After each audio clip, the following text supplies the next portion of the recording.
Welcome to a very special CK podcast here on the Basketball Zone YouTube channel. Today we got my brother, Dr. Armando, talking about the Sacramento Kings. The drought is over, man. Honestly, I don't even know how to act, bro. I'm like hyped to have you on.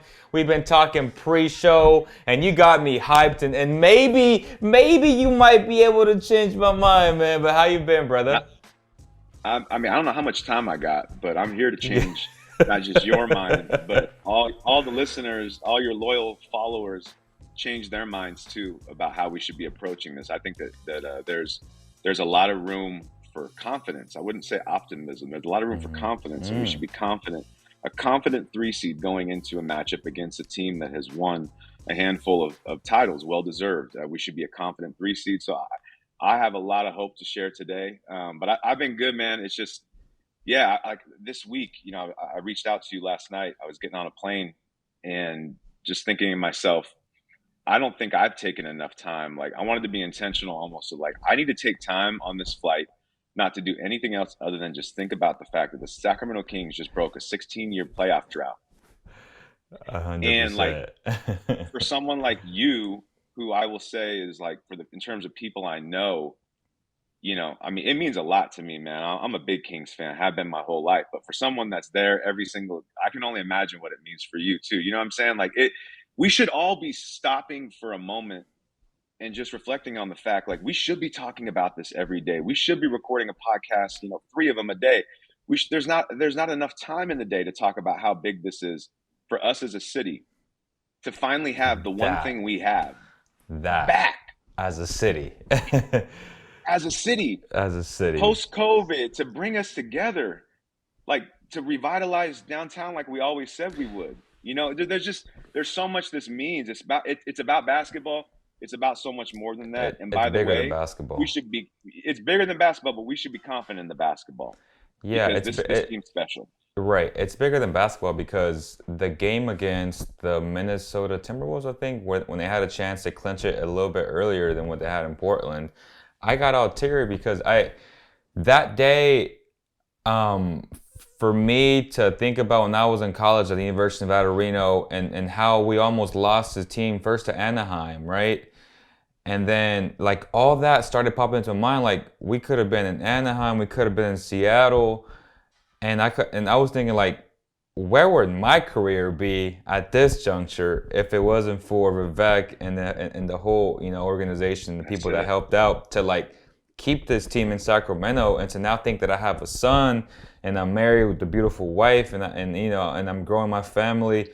Like, your whole life would have been different. 100%. So I was very emotional. I'm going into the game and even to, like, the first quarter, and I'm like trying to keep tears. Like, I'm like, damn, I'm a passionate guy. I'm very emotional as it is, but I was like, damn, like, this is surreal. I love that feeling though, when the tears are starting to come out from just like sheer passion. It's like, I only experience that either if I'm worshiping on a Sunday, me too, or if I'm in a moment with sports where it's like, what is even happening right now? This is so powerful. Like, it just makes you feel alive, man. Yeah.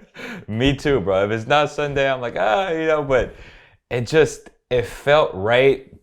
And obviously the team felt the pressure of wanting to clinch, and kudos to the T-Wolves, who had a great game plan in the second half and they ended up shutting down the Kings. But that team felt it. I know De'Aaron Fox kind of like, it doesn't matter. We're gonna clinch, and I would have loved to do it in the fans, and he kind of said things the wrong way. But point is, that night was still special because it all led up to the night when they did clinch, and how the city got together. People were at Delco celebrating, and it was just a beautiful thing to watch. Obviously, I couldn't go because I have a kid, but it was nice to watch from afar. I had a fan share. Roberto, how he said that he buried his mom in the Kings jersey, and how that moment when they clinched, it brought her back just for a minute. And for him to share that, he was a first-time caller. He's been following me since the very beginning, and that was the first time he ever called into the show. And for him to share that with me and everybody else, I was teary, bro. I was crying. Like, it was such a powerful moment to have a platform where people can not only talk basketball, but talk about life. And that's how I've always ran the show, to where we don't have to talk basketball. Like, this is a community type of podcast, and I encourage people to always share, you know, their life with me, and I'm there trying to answer all the DMs that I can, and that's why I love the fact that you reached out to me, because honestly, like, I was waiting to do a podcast like this with somebody like you, who I really respect and who's in the field of like mental health, and you know, like, you're just a great guy. So for me to share this Yeah. podcast and You, to release it tomorrow, and I'm just super excited to have you on and just have this conversation just in general. I've been looking forward to talking to you about this all day. Right. Yeah, man, I'm just like you said though, like the community piece, like from a mental health standpoint, you know, like one of the biggest issues that we are facing in our society is isolation and loneliness.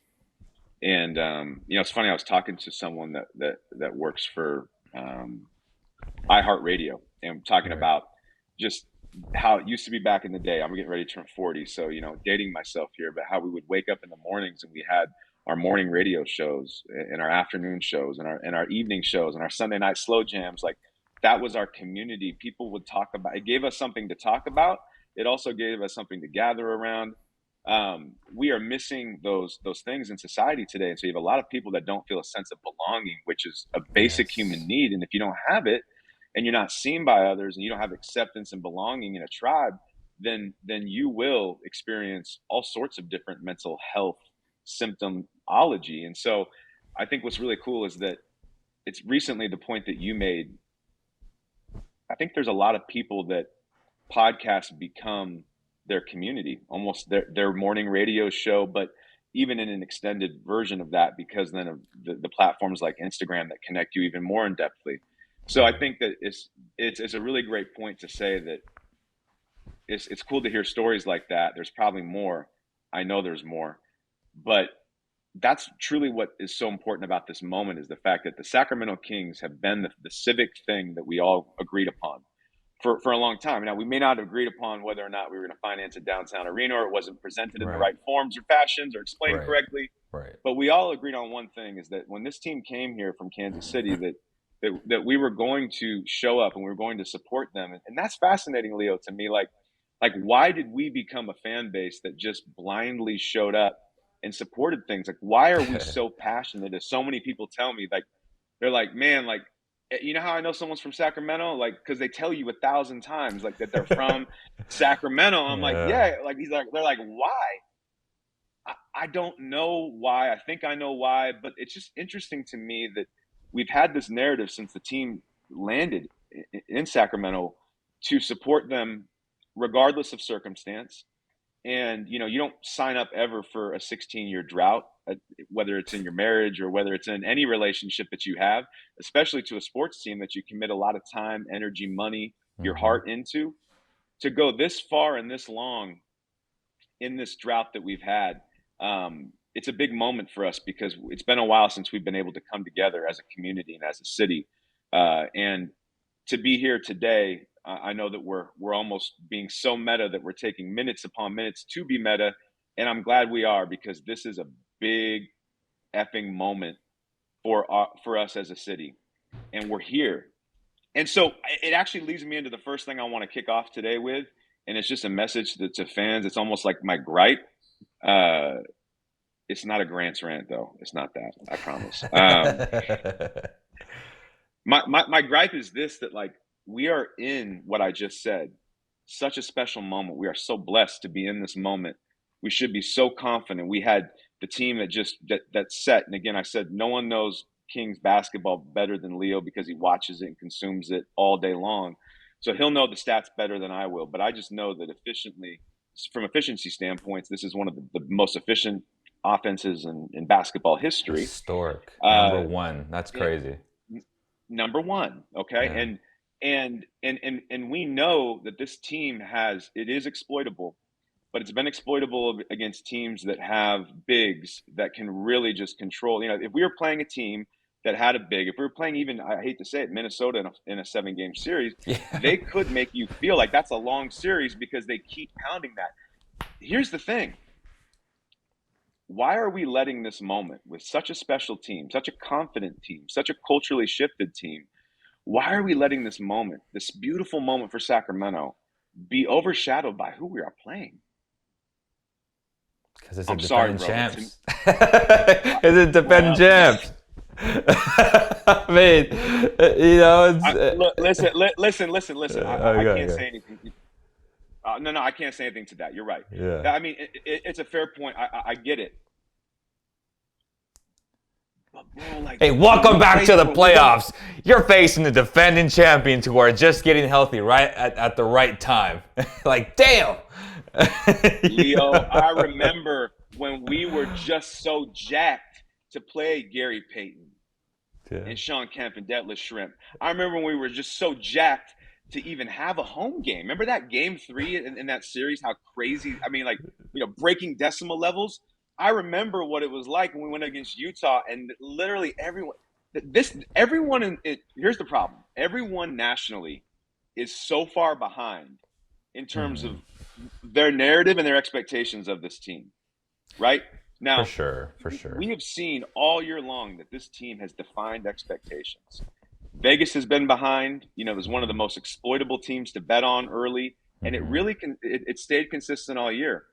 I think that we can't let this big moment that we have now be overshadowed by who we are playing. I understand we're playing the defending champs. I understand that they're unflappable. I understand that they're probably immune to the decibel levels that we'll put out as a fan base. I understand that. But you know what? This team deserves more credit and more of our confidence because they're not afraid or intimidated by anyone. They're competitors. I This agree. team, regardless of how much playoff inexperience or experience they have, this team is full of guys that have played big all year long. I don't think just because the calendar changed to April that they become a different team overnight. And I think that's the fallacy of a lot of the nation right now when they look at this matchup and they say, we're assuming that Golden State does have a switch they can turn on. We're assuming that the lack of chemistry that we at times saw, and we're assuming that Wiggins can come back from whatever he's battling, and we don't know what that is, but we know it's serious enough for him to have been away. We're assuming that they can come back and just overnight go, here we are. And they're also assuming that our inexperience is so strong that overnight we'll flip a switch and we will all of a sudden not become the same team that we were all season long. I just think there's a lot of assumptions in there. And I think that from you and I watching this team, we know this team has the ability to be at times unstoppable offensively, and they have the Hmm. ability to actually play good defense when it counts. And if we think this team is a good fourth quarter defensive team, and we think the playoffs are going to be different in terms of how much defense matters, then I think this team might actually have some reason to be cause reason for optimism in terms of their defensive prowess in the postseason. I think that as Sacramento Kings fans, we need to stop focusing on the opponent so much, celebrate the Kings, celebrate this team, and be confident as hell in who they are and what their capabilities are against whoever they face. The last time I checked, the Golden State Warriors, look, Steph Curry's the same player, right? I mean, Steph Curry's ageless, whatever. Right. Clay Thompson has every year regressed to some degree because of injuries. Hmm. Draymond Green, to me, is Very not the same regressed. difference maker he was, in the previous years. Right. So you look at this matchup, and I think again we're so focused on the opponent. I want Kings fans to focus more on who we are, and we should be confident in who we are and our opportunity. So my biggest thing about facing the Warriors has always been, even 3 weeks ago, I was talking about that. I was like, damn, like the Warriors are intentionally losing games and like trying to get that number 60 because we kind of saw, 6 to like 7 because either the Kings would be 2 or 3. And I just feel like my biggest gripe is their fans and how after 17 years or 16 seasons of no playoffs, it would be a travesty, and I've said this for a month now. It would be a travesty if it's not 90-10 Kings fans for that first game, just because of the significance of what that means to all of us as a city. So, and I understand the whole ticket prices right now. It's just, I've never seen anything like, I don't think anyone ever has for a first round matchup, according to all these reports. They're so expensive. So I'm curious to see, is that the Bay Area money coming in, or is that Kings fans trying to keep Warrior fans away for that first game because really it's the first game that's so expensive to go to. And I have people tell me I spent 1,000, 2, 3,000, and I'm like, damn, like that's so expensive. And I want to go as a fan and not necessarily as media, but I'm like, I'm not about to, for $2,000. I was trying to take my kid and my wife, but I'm like, damn, like I don't know if I want to put 2,000 right. You know what I mean? I was like, no. So my Yeah. thing is, can we?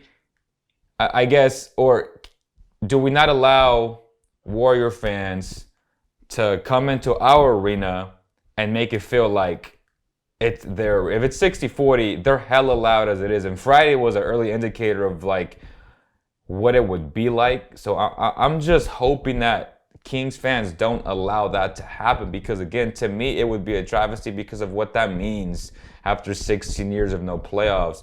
And that was my biggest thing. And yeah, obviously it's hard to guard Steph. And the Kings don't do well against length. As you said, we don't know what Wiggins has been through mentally, physically. They really haven't said anything, honestly, whether the reports are real about, I didn't want to get into that. But if like any of those reports are real, then it must be very serious because those are serious things that goes through any human being's lives, right? Like the wife and the best friend, like all those things. So you're right. If Wiggins doesn't come back the way I think he will, or if he doesn't come back like from the version of last year's finals, which was a dominant defensive force, then the Kings definitely have a great chance. But it still comes down to, and it has all season long, can they play defense 3 out of 4 quarters? I'm not even asking for 4 quarters because I know that's not realistic. But can they play defense? Can they lock in for 3 out of 4 quarters? I don't think, even though they're a top 10 defensive team in the fourth quarter, I don't think that's enough to stop another powerful offense, just as good as they are offensively, in the Golden State Warriors for 1 quarter. Like they really have to lock in for 3 quarters to beat that team 4 times, in my opinion. And I think that that's the thing as Kings fans, that's the one thing, that I'll take my tone down a little bit on, is the fact that we can't. There's no there really we if someone wants to say to us, it's just like, again, we talked about the Buffalo Bills earlier. Like, Mm-hmm. strangely, being a Bills fan my whole life, it's like when people pull out that one thing on you, like, yeah, but how many rings do you have? Like, Yeah, okay, like I can't really say much to that. And as yeah, Kings fans, we really can't say much to the defensive criticism that yeah. people throw at us, because it's very real. And we know as a team that, as a fan base, we know this team will not go anywhere in the playoffs There's never if it been a doesn't. team in the top 10 that's made it to the finals. Or, Wow. or, or, or that's won like a championship. So finals championship, and the Kings are 20, what, 25th, 26th, somewhere in there. Like, so it's, that would be the outlier in NBA history. Which, again, to your point, they've done crazy things all year long. So I don't think we can be surprised, but they would be the first to ever do it if they make it to the finals. Yeah, and I think that that even points to, like, all of this. Again, there are valid. These are valid points. These are valid arguments. These are all valid things. I think what I'm looking at here, I think a lot, and probably where my confidence is coming from so much.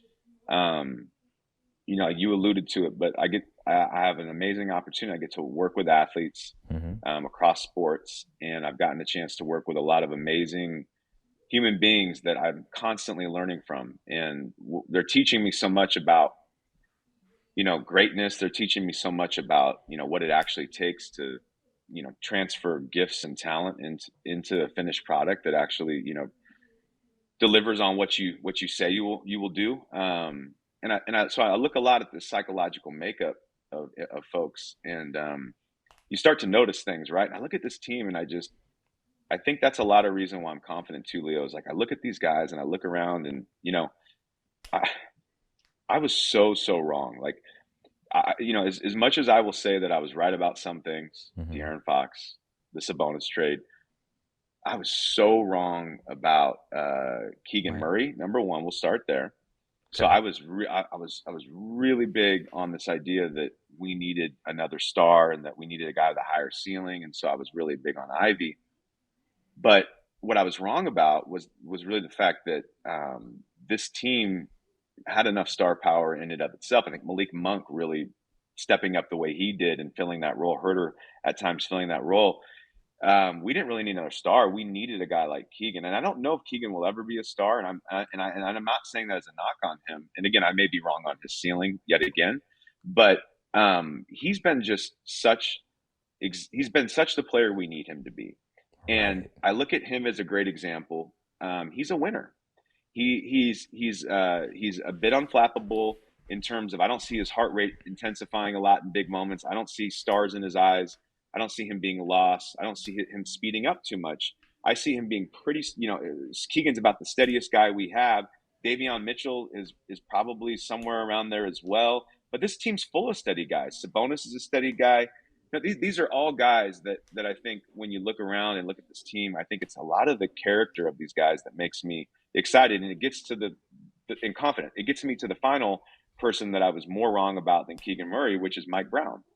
I thought Mike But Brown was before you get to just Mike Brown real fast about Keegan, I don't think your process of your evaluation was wrong though, because I still think Ivy could very well be an all-star in this league moving forward because he has a lot of De'Aaron Fox in him, right? Very he's athletic. good. He's good. He's in a shit situation in Detroit, but Yeah, I think, as you said, the evaluation of us not knowing what they would even have because they drafted Keegan. So it was first, it was drafting Keegan, then signing Monk, then trading for Kevin, right? So we didn't even know who was yeah, on the roster. So we always true. gotta assume if you're a bad team, you gotta That's a really draft good best point. I didn't best think best about that. You player didn't. available. So your process wasn't wrong, and people want to give me shit for that too. I'm like, you gotta understand, like when you're a bad team, and at that juncture, the Kings were still a bad team, period, because they were drafting number 4 for for a reason. So Yeah, yeah, like you have to always draft best player available, and according to the consensus, and if you really watch the tape, like yeah, Keegan was phenomenal in college. He was the best player in college, but there are limitations to that. But then again, now moving forward, it comes to show when you have an actual plan in place, and this comes to Mike Brown and to our GM, like he had scouted Keegan for like over 2 years, and like he was set no matter what because he already had a vision on how he was going to build a team.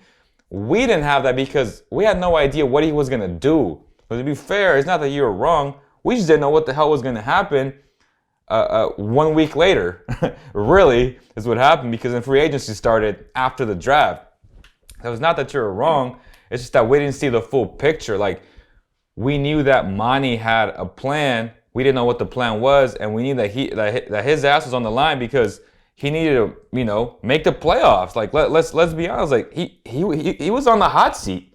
So, and then the year before, everybody ridiculed him except for you and me, I feel like, because we love the trade a second into the trade happened. Like, we love Sabonis. We love the fact that they traded for a 2-time 25-year-old All-Star at the time. And we were like, why are we getting ridiculed? Like, we got the All-Star and we didn't give up a pick. So I feel like there was so much leading into that moment to where I would say both you and I like Keegan, but we had other people ahead of him. But I also understood the fact that he was a safe pick. And I just didn't see what the vision was from Key. Like if mine would have been like, "This is what I want. I want shooters around my 2 cornerstone guys." I would have been like, "That makes sense." You know what I'm saying? But yeah, go well, ahead. and I didn't realize that. I didn't think that I thought Keegan Murray can shoot the three ball a little bit. I didn't think he's going to go break the record for rookie. Just Jeez, incredible yeah, stuff, right? Like, incredible stuff. so I think it's incredible, and he's just been the guy we need him to be. You're right. I think Ivy still ends up having a pretty high ceiling in this Yeah, league. But it goes back to before I make that other admission around being wrong about Mike Brown. It goes right. back to again. This is I think if we really want to, you just said it, a really cool point. I think for all of us to, as Kings fans, think about for a moment. Uh, Monty McNair is an architect. I'm not an architect. So when I Mm. see construction happening, I look at things and when I'm seeing a quarter of the way done, halfway done, 3/4 even done, I really don't understand what's going to happen next. Only the architect understands what's going to happen next. So if there is any level of hope that we need to have in this team, it's realizing that McNair's always been a step ahead of us in terms of what he's building. And like you said, he has a vision beyond this. I think that, his construction of this team, everyone wants to say Mike Brown coach of the year. They're right. But what about Monty McNair as Right. executive of the year? This is a guy that hired Mike Brown. This is a guy that made those moves you said. This is a guy that drafted Keegan Murray. This is a guy that also drafted the other best college basketball player that no one thought was the best player in the draft, Davion Mitchell. I mean, he's consistently made these moves that I hope that I if he thought that was moves up to disappointing, these and big like games. I still think that was a bad pick, but that's just. But go ahead. Well, I think we maybe we agree in the sense that he's tended to go for the safer picks, and but again, his vision has been that maybe he could acquire these players, which wasn't in our range of possibilities, right? And so Yeah. I think and again, being wrong, and then we'll get to all my being rights, I promise. But Yeah. no, the final being wrong is Mike Brown, man. Like Right. what what Mike Brown taught me this year was that people do change, and I'm in the That. business of change, and That's so it's that. like And that's what that taught me too. People change, bro. Because Mike was not this good offensive. Let's be honest. I mean, this guy was historically going to be a defensive guy, and now he has the number one offense in NBA history. Like, make that make sense. I wanted Mark Jackson not to call the game. I wanted Mark Jackson to be the Yeah. coach. I wanted him to be the hire over Mike Brown. And the reason for that is because this league, I feel like I looked at Mike Brown and I judged Mike Brown based on what I saw in the past, which is something that we have to be careful always of doing with people, right? 100%. And so he was based on his Cleveland experience and based on his LA Laker. experience as a head coach. Yeah, I look at him and I go, this is not a guy like today's league. It feels like the only coaches that typically command the room are the ones that have a lot of credibility with players, which has to mean in some cases they probably had good careers or at least notable careers, won championships or were a part of something. Um, in addition to that, it is so hard to get NBA guys to buy into something. It is just so hard. I mean, it's hard in sports because these guys are making so much Much money. It's money. hard to have that collegiate atmosphere of this is a program and culture and accountability and be a good teammate. It's hard to preach that in a business where I'm going to get paid regardless of whether or not I do that extra thing you want me Right. to do. So you really got to be a guy I respect. You also have to be a guy that can challenge me and isn't afraid to challenge me. Everything I saw about Mike Brown back in his previous coaching stints told me that he was so not that guy. What I Hmm. what I was wrong about is that him being on that staff and the route that he took intentionally to go be around greatness, and it is greatness, and that's to your point why people are Yeah. pausing a moment here to be around that greatness and take what he learned offensively, but more than just what he learned offensively, it's what impresses me most is the culture and the way that he has challenged and built this team. He's shown me that not only does he have a backbone, but he is extremely assertive. And Mike Brown again just deserves so much credit. And I just have to take a moment to say that I think that's another thing that people are almost assuming that like this is one of those children's tales like the clock's going to strike midnight and the Kings are going to turn into the Kangs, and I that don't think so. the clock's going to strike Yeah. midnight and the Warriors are going to turn into this well-oiled machine where Draymond didn't punch Jordan Poole, and the Back to the Future DeLorean is going to also make sure that Hmm. that this team played together all year long and they actually had chemistry and flow when they really didn't until really the end and recently. So there's a lot of assumptions. Once again, that's why I keep coming back to the reality is the Kings were the better team this season. Yes. If you or anyone else out there believes the Warriors are going to win this series, which Vegas says they will, Hmm. it's Kings plus 220 on the series, even though they're the 3 seed. What we are all counting on is we're counting on the clock to strike midnight and the Kings to turn into the Kangs and the Warriors of 2023 to turn into the Warriors of 2022. I kind of think the team that's played really well for 80 plus games this year is probably going to have a pretty good opportunity to continue that. And I do think, to your point about the fans, man, I never even thought about that, Leo. I can see Yeah. why Kings fans are tripping a little. about the fact that we're going to have Warriors fans. But here's the other thing. I don't care because at the end of the day, I don't think this team cares all that much if there's 70% or 60% of Kings fans in the building. I don't think they really care because I think at the end of this day, this team is so confident in playing so together and has such a special unity to them that I think they're going to be able to overcome whatever comes next.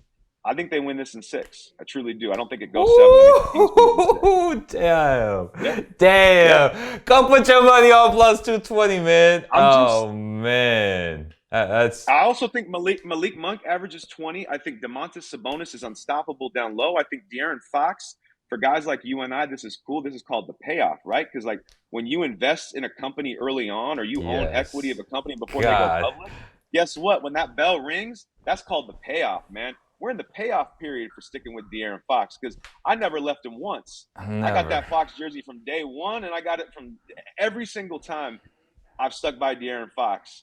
And I'll tell you what, you know what the payoff is for us now? We get to sit back and watch the seminal moments. When you see a player, he's not even in his prime yet, He's folks. not. When you see a player on this trajectory get an opportunity to be in the playoffs, he scored the most clutch and fourth quarter points. When you put that guy in the playoffs, we are about to see some De'Aaron Fox moments that will make not only history for Sacramento, but history for the NBA. I can't wait to see it. Kings in six, man. I'm It's just Kings in thinking six. Donovan Mitchell, Jamal Murray, bubble type numbers for De'Aaron Fox. Like those historic type numbers. And if the Kings have any chance of beating them, I do think that needs to happen because De'Aaron Fox is the one player that can literally take over and like win you a game because he's that good in my mind. I don't know about everybody else, but I truly believe in him because he has a structure now which he's never had, the stability, the accountability, and I've always talked about him like he has those flashes of greatness.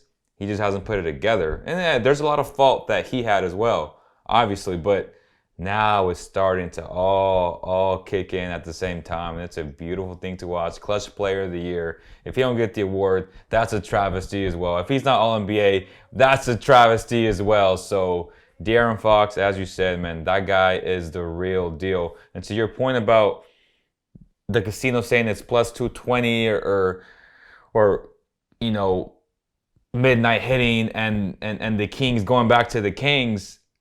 I don't think that either. I just feel like I have the Warriors in seven, but every game's going to be so competitive. Like I don't think the Kings got to go back to the Kings for them to lose. I just feel like if the Warriors hit that stride that I think they will, then it's going to be a highly competitive game and it's going to help the Kings in the long run. And I hate to say that, but the only thing that shifts it for me, like to give the Kings a chance, is Fox having, some crazy numbers and the Kings locking in 3 out of the 4 quarters, which I haven't seen them do all season long. But that doesn't mean that they can't do it now that they're in the playoffs. So to like play devil's advocate, I can say that they can turn the switch on as well. And like Mike Brown was bred for these types of moments to help his guys buy into these moments. Like you said, he commands a locker room. So can they lock in for 3 out of the 4 quarters? If they can, they will beat the Golden State Warriors.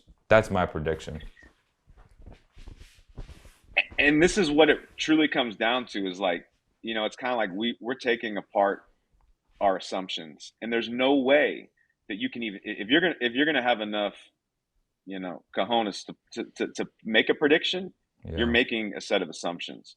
And for so it all sure, comes for down to sure. assumptions. And my assumptions, I'll be honest with you, man, some of this is intuitive feel, man. I just really have I just feel this strong sense that the other thing that I think has been problematic about this Warriors team is I just think that it's almost like part of the reason baseball I love it so much is because the game always has a way of correcting itself. And it's just something about this idea that all year long you can disrespect the name of the game and be so bad on the road. Like, I That's mean, true. just to be so bad on the That's a road. great point, And then, bro.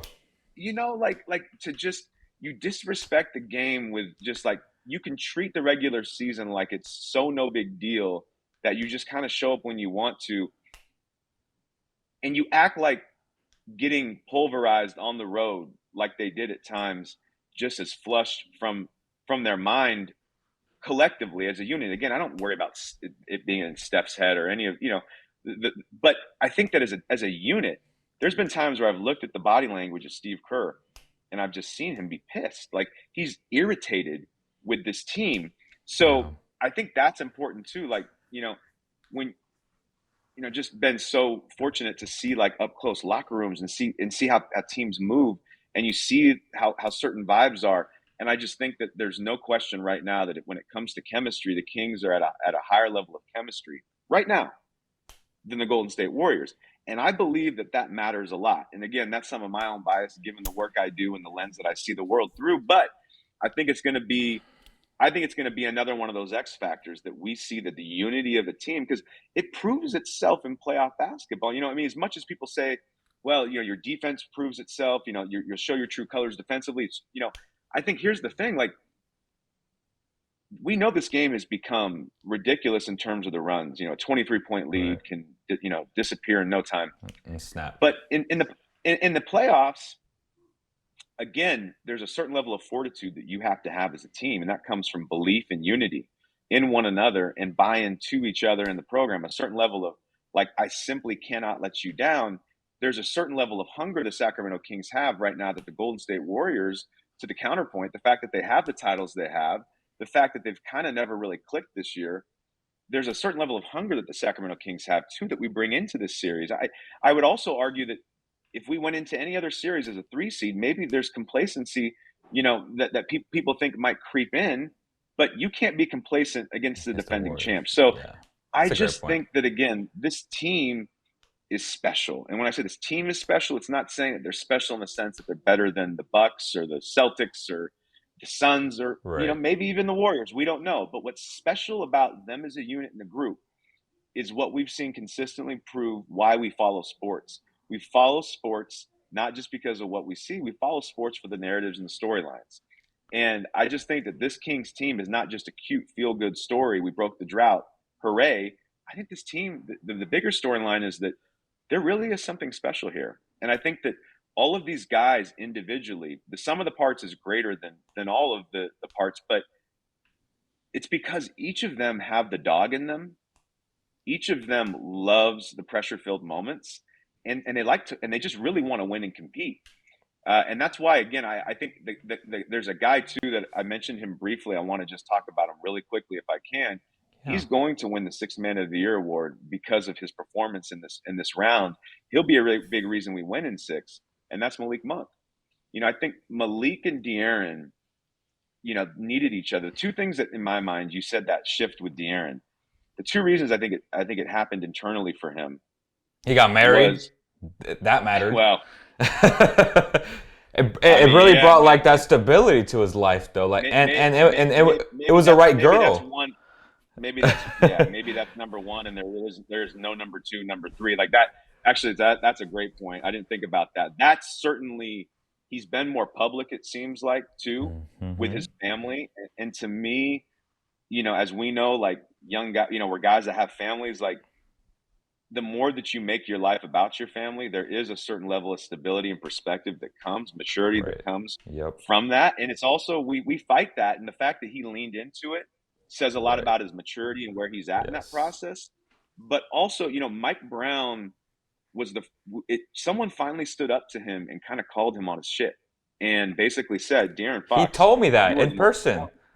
He Oh, said really? he's never had a coach like Mike Brown. He goes, bro, he like the things he tells me, it's almost like he almost believes more in me than I do in myself. Like Mike Brown would say, yeah, you got 30 and what?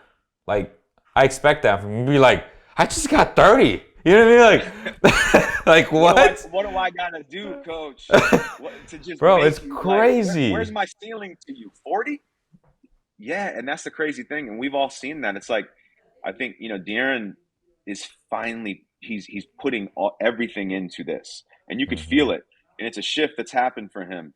But I think that, he finally stepped up and accepted that he wanted this, and part of that is because the second point that I was going to make, now three because of your first one, which I think is the best one. That other point is the fact that he brought in, when I saw when I saw those two play together at Kentucky, not only were they already just so fun to watch, but when I watched them cry together after they Yeah. lost that game, I think it was in the Elite Eight, Him and and Bam. I watched it. Yeah, yeah, him and Bam, and when and Fox and Monk, the arm around each other, Yeah. and they just cried. It was a beautiful moment for so many reasons, but what was so cool is those two dudes were brothers. Like you could feel it. They Yeah. were brothers who cared so much about winning. And when Monk went through his journey to get here, and it was not easy to come No. to Sacramento, It was his rough. path was rugged, bro. He took Yes. off road, back, in Auburn on a side mountain, a few rattlesnakes along the way. He shows up here and he's finally reunited with his brother, the same dude he shed tears with when he Yeah. lost at the Elite Eight, with a perspective of like, bro, like this ain't as easy as we thought it would be. Like It's we are different. finally together. Like we don't know how long we'll have. Let's lock in.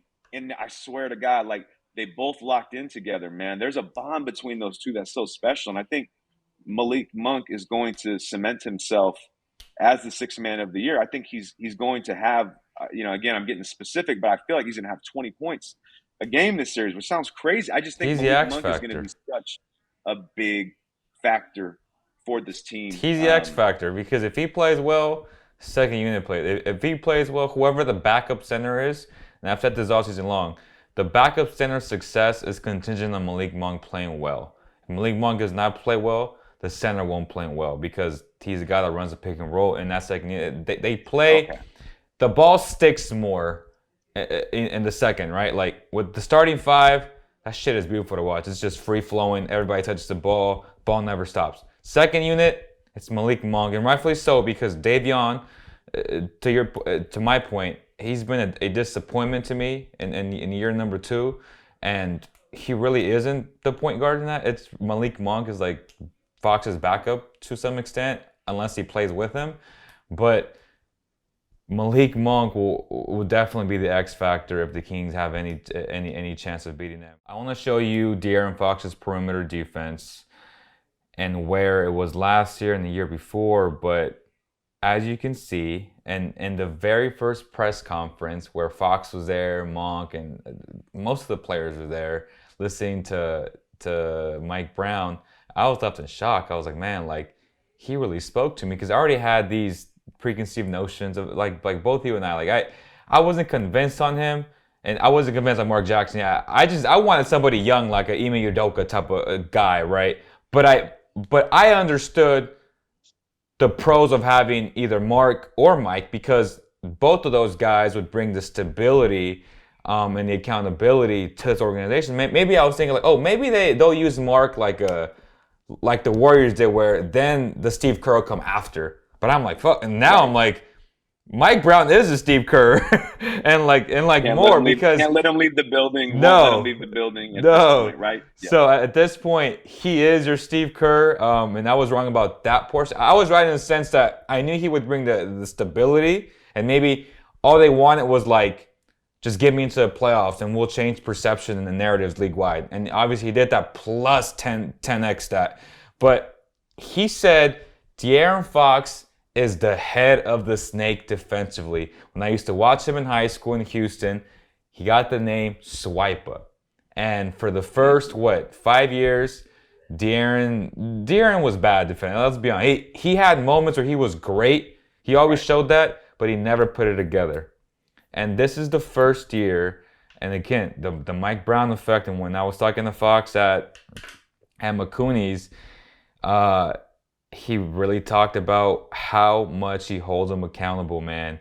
And his perimeter numbers, his on-ball perimeter defense is in the 81st percentile, which is an A minus. Obviously, it's gone down just a little bit, but he's been an A literally the entire season, which is just a huge improvement of where he was at last year and the last 5 years, and even the rest of his analytics defensively on the perimeter, because obviously defense is not just perimeter, but for him, regardless, it's a plus for the Kings because he wasn't doing this. So his pickpocket rating's a B plus.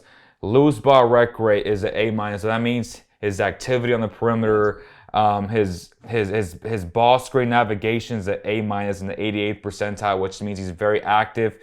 Where he gets in trouble, as does Monk and Herter and like every guard on this team except for Davion, is the second and third actions from other teams' offense. So that's what I mean. Where Mike Brown has to hone it in every single game. Like you got to effing lock in, like not just on the first action, but on the second, third, and fourth action. So in the So playoffs, they start to let up a little bit as the yes, play progresses. that. So he's been exceptional, like elite defensively, like in the first, like right when the play starts. But as you know, unless you get a defensive rebound, the possession doesn't end. So I think those are the moments where you're using this season to really teach these guys, like, hey, like this shit doesn't end here. And that's where a Draymond Green, like a defensive coach, comes into play. And those types of guys help. And the Kings really don't have that. Domas isn't that. Domas is like the complete opposite, right? Like he takes care of your offense. You need that type of guy next to a Domas, and hopefully, maybe one day Keegan turns into that guy. I don't know, or maybe Monty already has a plan, or he's already trying to architect who the hell he's going to get in the offseason. And to your point, he was so close of getting a clutch guy in Vanderbilt, which would have been just amazing and exactly what this team needs. Incredible. And they almost had him. They had all the deal done, supposedly, according to Sam Amick, who was one of the most well-respected people, and I respect him a lot. But then the Lakers came in last second, and they needed AD needed a Vanderbilt as well, like a Dennis, a modern day Dennis Rodman type of player. I think that guy's incredible. One of De'Aaron Fox's best friends, also, by the way, which the connection was there. It just didn't happen, man. Which I was so frustrated by it. Like it was close. So they need somebody like that to truly shift the defense's mentality, I feel like. And also the experience factor will kick in. But I just wanted to show you how much of an improvement De'Aaron Fox has made on the perimeter. Obviously, his other You numbers, know, I like think his I was gonna say too to this, Leo. Like you look at these numbers, yeah, and truly to me, it's like it reflects what we just talked about is the fact that this is effort and buy-in. There's a certain you can't yes, convince me. It's either that or it was skill and conditioning before. Like he was out of shape. He wasn't. He wasn't out of shape before. well, last year he gained He 15 pounds, and like he was trying to play into a body that he's never played into, and then he lost that muscle weight. So part of it too that a lot of people don't want to talk about is that he gained 15 pounds of muscle, and as you know, being with NFL players, that shit's hard to like really like play with. Yeah, it's a different. So yeah, maybe he that affected him last year. But to your point, like his whole career, he had never been that guy defensively. He just Yes. something finally changed, and it was his effort that changed, and that to me says that something inside his motor turned on to another gear. Whether it's having Monk there, Mike Brown, At all these Kentucky, factors. but to your point, at Kentucky, he was that guy. He was like a defensive prospect. Like his name is Swiper. Like he was like, this guy's gonna be on ball, a pest. He's gonna be so great defensively. And the complete opposite happened. Like he became a great offensive player. But now he's starting to buy in, and the effort is there. As you see, he's buying into whatever the hell Mike Brown is saying. Now he needs to take the next level defensively, which I think it's coming, bro. Like you said, the prime is still yet to come. And what do we know, Leo, about the NBA playoffs or playoffs and professional sports in general is that that's where narratives can really change, right? So Yes. there's so many players that we have certain narratives about that says that they can't until they do it. And when they do it in the postseason, it just seems to matter more. And so we've seen guys that have really taken on different narratives and arcs in their stories. They've changed, they've evolved, and they've actually shown the best version of themselves when it counted the most. And then as a result, we can't help but forget that, and their narrative is forever changed. So this is also a great opportunity for Fox, and I think he'll do it to take another step forward in stardom. Now, I'll be clear too. I don't think that if you're De'Aaron Fox, you can really feel like you took. He's made already a huge step this season. Hmm. And I'm never the guy to undersell where Yeah. De'Aaron Fox is at, but I think that if he truly wants to consider himself the level of star that Mike Brown believes he is, and that I believe he is, and that you believe he is, he cannot lose the series. And I think he needs to feel that because Yep, again, I like agree. now I'm kind of channeling into some of just where I want us Kings fans. Like we can talk about our deficiencies all day long and where we're exploitable and all those things, but we need to lock in just like this team needs to. And we need to not just send Sure. some positive vibes or energy. We just need to be confident in who we have and the ability of the players that we have because the reality is that we do have a superstar in De'Aaron Fox, Yeah, we and do. he is going. He's going to take. And if you don't believe he's earned super, then guess what? If what I believe he is, you might too, Leo. Now, if he is, superstars don't lose in the first round. Superstars find a way, regardless of who their opponent is, to overtake their opponent and somehow win. So maybe I'm wrong. Maybe it'll be in 7. But I think De'Aaron Fox right now is entering a part of his career arc that is really hard to stop. And I think again, isn't it? It's so funny that even how we talk about teams, I think, almost is indicative. It's like you and I like to hoop. Like I Mhm. love playing pickup ball. It's like the guy we never talk about is the guy that showed up on the team and just is like literally could care less about shooting unless he's open. I He's love going to that rebound. guy. He's going to play defense. That guy, that's why you won, right? We Yeah. don't talk enough about the role of Domantas Sabonis in terms of not doing necessarily those things per se, but being such a force at what he does. Domantas Sabonis has the best footwork. I mean, I remember seeing him at Gonzaga Yeah. and thinking to myself, this guy is so strong and his footwork is elite. He's gotten stronger. His footwork's gotten better. It's incredible. I don't think that the Golden State Warriors. I know again we talk about what we don't have any answers. What is their answer when that guy catches low? I mean, again, these are things Nothing. like playing basketball. Like that, the worst feeling in the world, right? If you're guarding a big, is when you get pushed and shoved so far out of the way that you now are underneath the hoop and he catches a lob. You are so all you can do is foul, and even then it's a 3-point play with a guy like Sabonis. He is the best right now, I believe, in the league at finding a way to create space and catch you in positions like that and exploit you. And I don't think the Warriors have an answer to that. I would love for Draymond to be delusional enough to try to guard him with consistency. I would just love that. I would love that. I would love for Looney to think that he could do that with some level of consistency. I don't know. We'll go through their depth chart more and more. I just don't think they have an answer to Sabonis. He's that good. And again, this just comes back full circle. We're the better team. We've been it all year long. I don't think when the clock strikes midnight, we become the Canes. Yeah. Yeah, well, I'm praying that you're 100% right. I'm praying because in my mind, I'm like, for me, I always play devil's advocate, and I kind of go to like Steve Kerr's brain and be like, how would I beat the Kings? And obviously, I'm not gonna say it on this show because I'm trying to keep it positive, because I'm not trying to explain my own team. But there's definitely things that I would do to impact the Kings and like and their style of play. I would force them to do certain things. Um, but yes, to your point, they're gonna have a tough time guarding him within the flow of our offense. But they can also shift it and like make him, essentially be like the go-to guy. And I think that's where the Kings could get in trouble because Sabonis is so selfless and he's so unselfish that his instincts is to get everybody else involved. So if you make him like the go-to scorer, I think that's what he doesn't want to do. In our minds, it's like, oh, he's gonna dominate. So like they'll live with him getting 30 and 30. But if they can, stop Fox, I think that's why I said log in for 3 out of 4 quarters, and if Fox goes crazy, like the Kings will beat them.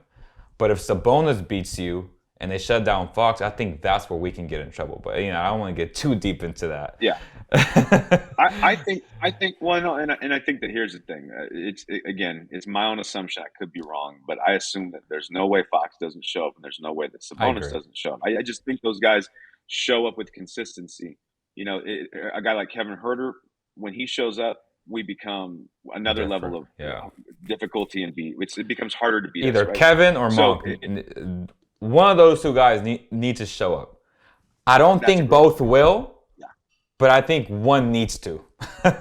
you know? Well, and it's hard for both too because they're Yeah. both It's- momentum scorers. They, yeah. in terms of how they can maybe at times get hot and almost dominate in those stretches as they should because they're so Yeah.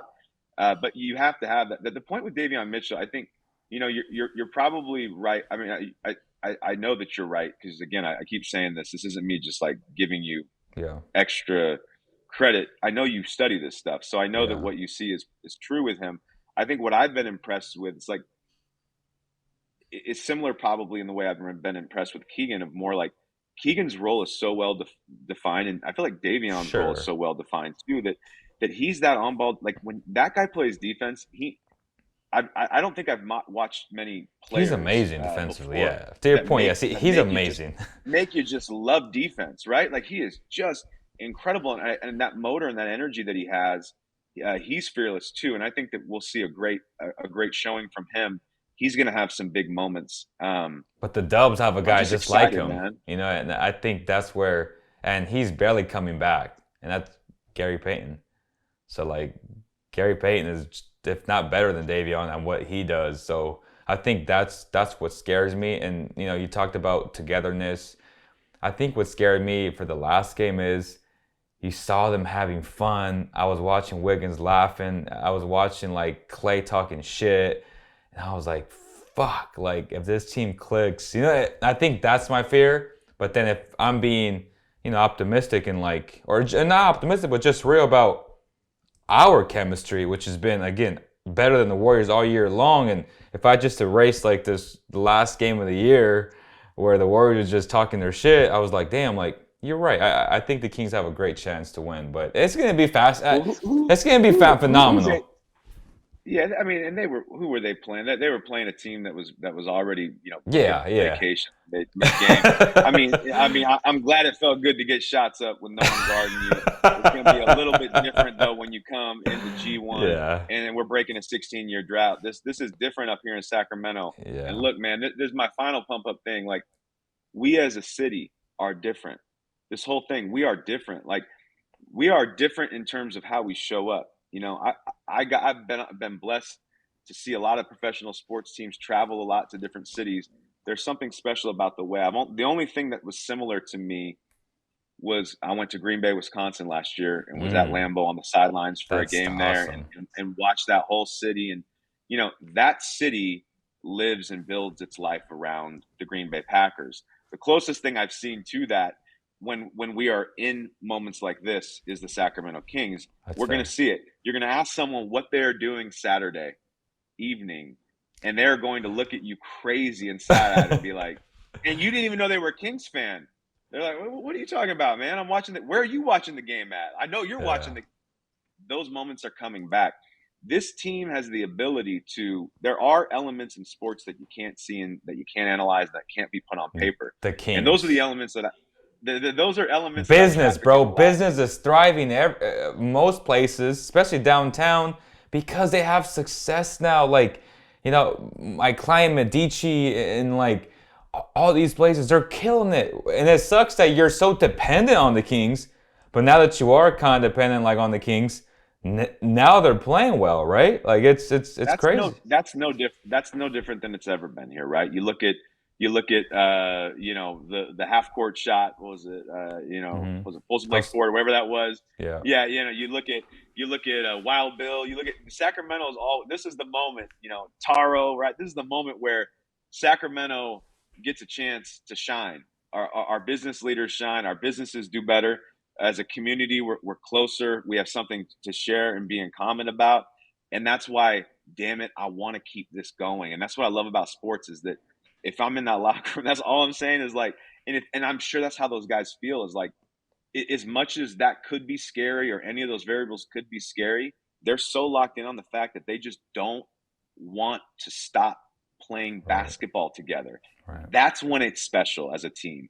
And I believe from the outside looking in and what I'm seeing and observing, I believe this team really loves to play together. And I think that They do. we are in for a treat as fans because man, we deserve this moment. But more than this moment, we deserve this team. We deserve a team that cares as much as we do about them. We have put up with a lot of imbalanced relationships where we cared a lot more about the About team that than they did. than they cared about us. It was some Yeah. dysfunctional, Yeah. you know what, 100%. relationships.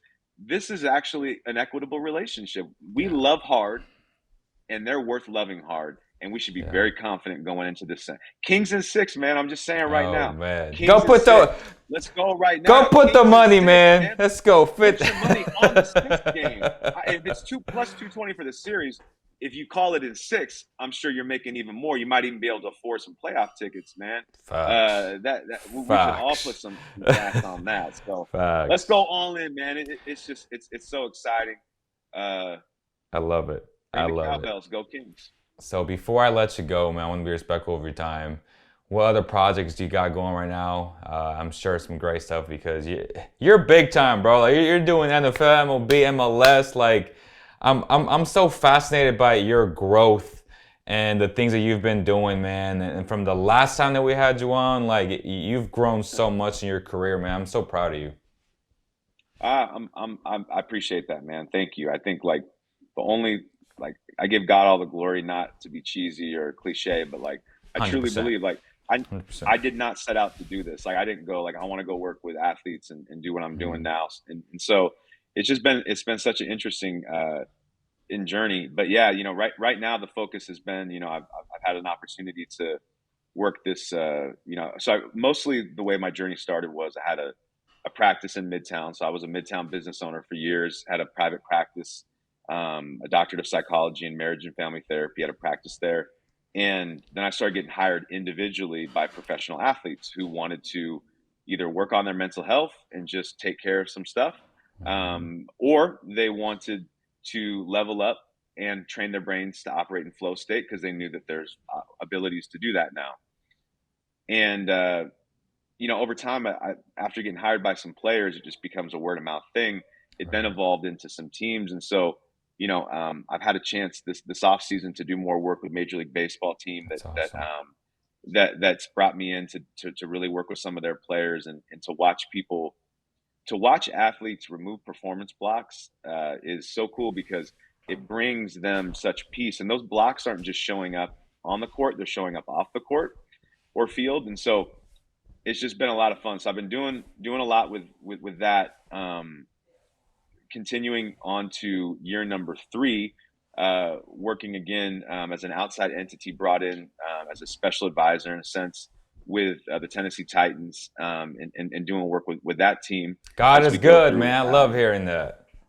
Yeah, man, that's incredible, and and then the final thing too is that there's been more things that we're doing just to try to get some different content out there where we have some more vulnerable conversation. I think so many Hmm. people don't go to therapy because they think therapy is some mythical thing. So my goal is to take therapeutic conversations and then just make them like just normal and like just like they were Normalize it. happening at a coffee shop and just everyday things and normalize vulnerability. So I have a project that I'm really excited about right now that's going to launch in May with Ricky Williams. So Ricky Williams, former NFL football player, Yep, yep. incredible story.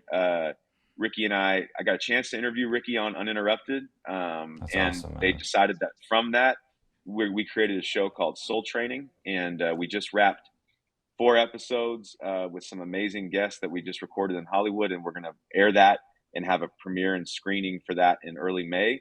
And so we got that going on, and we're also starting a coalition through my foundation, the Cheat Code Foundation, of 100 That's right. athletes, musicians, entrepreneurs, and academics who are declaring that in today's world, we all need access to really effective mental health care. And so we therefore are demanding and declaring that mental health should be and is a human right, and therefore is a human rights issue. So we're doing some work in conjunction with the U.S. Surgeon General and just really trying to create some change for people that don't have access to mental health. So yeah, man, it like none of these things that are currently happening were planned. It's just been they've opportunities presented themselves as time went on, and every day is really fun. And it's just I love what I do, and more importantly, I love living in Sacramento with my family and my wife Katie and the kids. And I just love being a Kings fan. And this is like probably one of the only areas I have where I can actually just be a fan right now. And it's, as you can see, I am That's awesome. losing myself in That's it because I, awesome. I, I have to, man. I love this team. I have to. I just love hearing these awesome stories, man. These success stories, and I feel like when people put God first, good things happen to them, and like things fall in place. And I just feel like looking at your trajectory, things have really fell in place for you, and you're just continuing to grind away and be an inspiration for a lot of people. As you said, we have to normalize mental health. We have to normalize being vulnerable. Like it's okay to cry if you're a man. Like it doesn't make you a Yes. non-macho. You know what I mean? Like for us being in like the whole Mexican culture, like growing up with the Yeah, with these things, you know, and we talked about this like on the first podcast. But that's damn, like right. we gotta normalize these things. Like it's okay to cry and be passionate and be vulnerable. Like it's okay. Like you're still a man. You know what I'm saying? Leo, So. that's the irony, man. That's the irony. I know we're winding up. It's like that. The irony in the work that I do is just that. Like Hmm. almost every single player that I work with will always say to me, as tears are streaming down their face, like, I didn't know I needed to release that. I've been holding on to that for so long. And then they call a couple days later and go, you know what? I've never felt so free at home. I never felt so Damn, free on the bless field. God. And and guess what? That's all to me a cleansing and a healing process only from a father that loves us, and that's God, man. And so but again, like sometimes we are our blocks to our blessings, like Yeah, because we have these narratives that say we're not allowed to cry. The blessing is that no, the tears are there because it's an opportunity to be cleansed and release something and move forward. But instead, as men, we've got, I mean, it almost makes you believe there's really is evil in the world to make us believe that as humans we're not allowed, or as men we're not allowed to express or release that. I that's mean, that crazy. what a devilish plan, man. So I think that, yeah, having more people, having more men and women say this is what swag looks like, working on your mentals, taking care of yourself, talking about your vulnerabilities, admitting when you're wrong. Like, Yeah, I'm sorry, but that's swaggy, man, to me. And that's what I think that our culture is finally embracing. And so it's been fun to just be a very, very small piece in that, and what God's doing to just, I think, shift culture right now. I'm glad he's I'm glad he's using you as a tool, man. It's been wonderful to see, like I said, your growth and everything else, man. But any final And you thoughts? and you too. And you too. That, Oh that he's man, using he's using you in this platform, man. Like I think anything that we do when that we put our heart into, that we love with passion, can if we love God, it can become a ministry. And so what you yeah, have here, whether you would think of it in that way or not, the community that you have and what you're doing, even times when you feel like who's watching, who's listening, or is it enough, or the numbers where I want them to be, like the yeah. reality is like the people that need to be watching are, and this is a cool moment for your career too, man. I'm happy for you, and I hope not just for us as fans, but for your career as well, that we keep winning and winning. Because when they say that team that's in the Western Conference Finals, who's their local news outlet, media outlet, who's got the pulse on the fans? It's my man right here. So God is I using you big appreciate time, you, man. It's man. always good to catch up with you, man. Well, that's going to do it, y'all. Thank you guys so much for the love and support. Make sure you guys continue to like these videos, share them with all your fellow friends, family, whoever, man. And if it just touches one person, again, to use the example of Roberto when we clinched the playoffs, to hear those type of stories, that's why I do these types of things. That's why Dr. Armando does these types of things, to really hear these types of stories, man. And to me, that's the biggest thing. Like I said, like I always talk about God freely.